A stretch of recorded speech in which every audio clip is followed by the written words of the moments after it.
Welcome to an out-of-the-box video kind of review. I don't do a lot of reviews, mainly I do unboxings and the odd playthrough.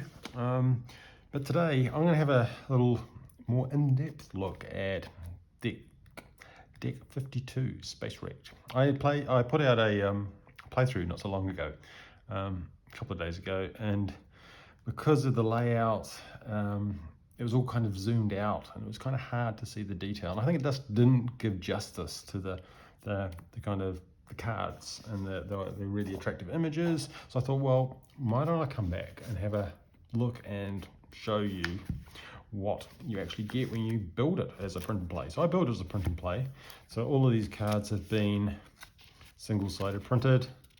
I have one of these little beasties to do the cornering, and then I just stick a magic card underneath, and these ones I haven't even glued, so if I want to reuse them I could, but I'm probably not. And that's in a standard sleeve. So with this game, if you haven't watched my playthrough, it's a game it's a dungeon crawler, so a dungeon crawler through a spaceship, and you have to try and escape. And it's a really quick game. It's like 10 minutes, solo, 7 and up, and you get these really nice, really attractive cards. The quality of the images and the layouts is just fantastic.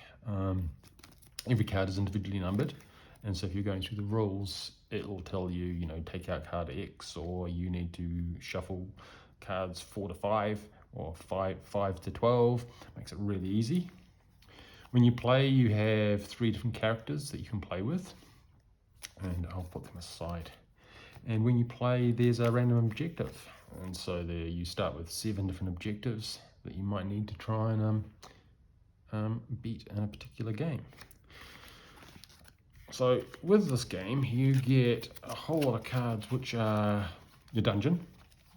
So there's this is kind of a start card, the entrance card, and then you have all of these dungeon crawl cards, and you might run into swarmlings, you might run into a blast door, instrument bay,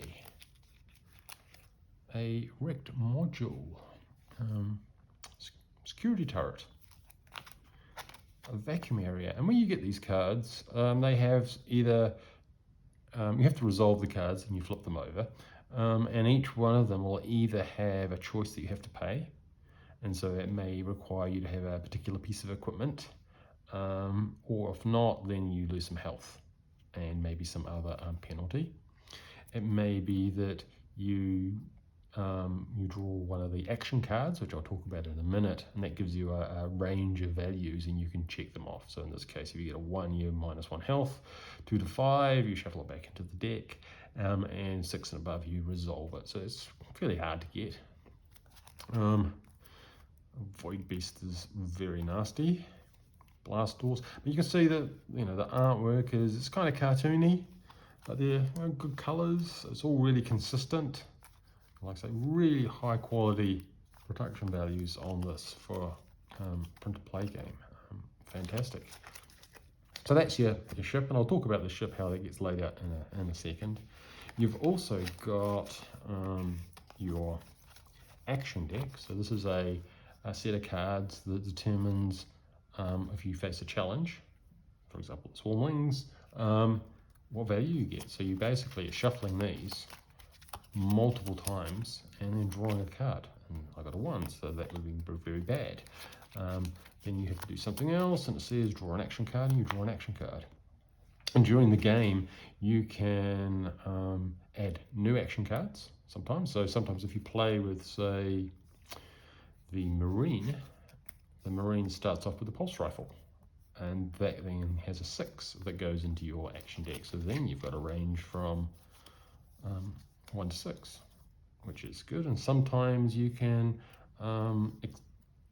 throw out a card from the action deck, so maybe prune the 1, and then you've only got higher numbers. Or maybe you'll find a flamethrower and you add that in. So again, it gives a really kind of versatile randomization, and it's not using dice, which is a nice change because it's all done with the cards. So we've also got specialist equipment that you might find along the way. And these ones, so some of them are for your action, some of them are ones that go on your health. So these are health ones that improve your health to a certain degree, and again are disposable as necessary.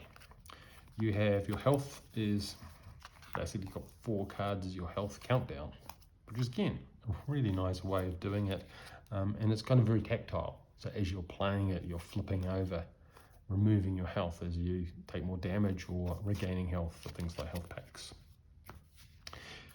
And then the last mechanism is you have you have loot that you can collect.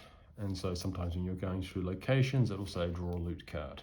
And so you draw a loot card, and you would, in this case, you'd pick up a grenade, and then you'd use that in another aspect. And it's not all good, because there's one loot card, which is a power cell explosion.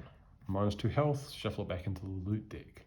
And so, I think I said it in the other one, it's a little bit like exploding kittens, that you don't know when this is going to come up. So taking a loot card can be dangerous, but sometimes you can manipulate that because either you already have items in your hand. So if you're the scientist, for example, you start with the oxygen, the force field, and the access card. Access card, oxygen, force field. So you know, out of those 3 loot cards that are left, there's a bad one. But of course, as you resolve aspects of the ship, these go back in. So your chances of drawing a bad card get reduced. And so you can kind of manipulate it that way if you're worried. Yeah, so let's have a quick look at the layout, because the layout's quite important. And again, we're not going to have much of a layout because I don't have much screen, but that's the sacrifice that I've made to give you a better look at the cards. So the way that the ship gets laid out, and this is going to be very tight, we'll worry about that when we get there, is we have our entrance. We'd have shuffled these, blah blah blah, and you'd have 4. I'm just going to go out of it already. And so we face up. So when they play, they're face up, because they've been explored, and then you resolve them. And every time you resolve a card, it gets flipped down. And so if I resolved a card on the side like this, you'd end up with a junction card going on the side. So if I resolve that one, I would get a junction card. Move this out of the way. If I resolve this one, I would get so if I resolve that one, I'd get another junction card. And because I have no room, I'll get rid of this, and I'll move all this down. If I resolved this one, we get one at the top. Well, that's a nasty one, so we won't have that one. Let's have something a bit more friendly. Swarmlings. Okay, so we'd have that at the top, but then if we resolve this one, we would get a new card on each side and one at the top. And that's your dungeon crawl. And so you end up with this. And then if we had one here, so there's a card up here out of screen. There's one here, and we end up building this. And then if we went down, if we resolve this one, that would put in a card there. So if we resolve that one, say like this, and then we'd end up with that one there. Like that. And so if we resolve this one over here, because that one's already resolved, we end up with a one at each end, which you probably can't see, and one on the side. And we get this nice standardized pattern. So you do need a bit of space. They recommend you've got to have 6 cards, the depth of 6 cards. So I've got 3 that way. You'd need 3 the other way, so you do need a bit of table space, and you will use it as you resolve cards and slowly move out. Sometimes you get cards that dead end, and so you end up with the areas where you can't actually go any further. So it's not going to be totally symmetrical every game. And you do a level, and the aim is to get to a grab chute, which will then takes you to another level. So you can either play one level and crawling out, or as I noted, there is actually a campaign that you can do. And with the campaign, you start at level 1, and as you play through, you do a random objective each level. As you go through the levels, things happen as you try and get to the top, which is level 52, hence the name. That's your rescue shuttle, as you're working your way through these levels of this ship, fighting threats. And so level 10, you get an upgrade, and the upgrade usually is, so it's one of those extra cards that I showed you earlier. So the upgrade cards were things like, what was it? It was the stim pack, the flamethrower, astronaut rig, and the exoskeleton. So those are health oriented ones, or that's an action card, so it improves your action chances. And then when you get up to level, so when you're going up these levels, you're having one threat.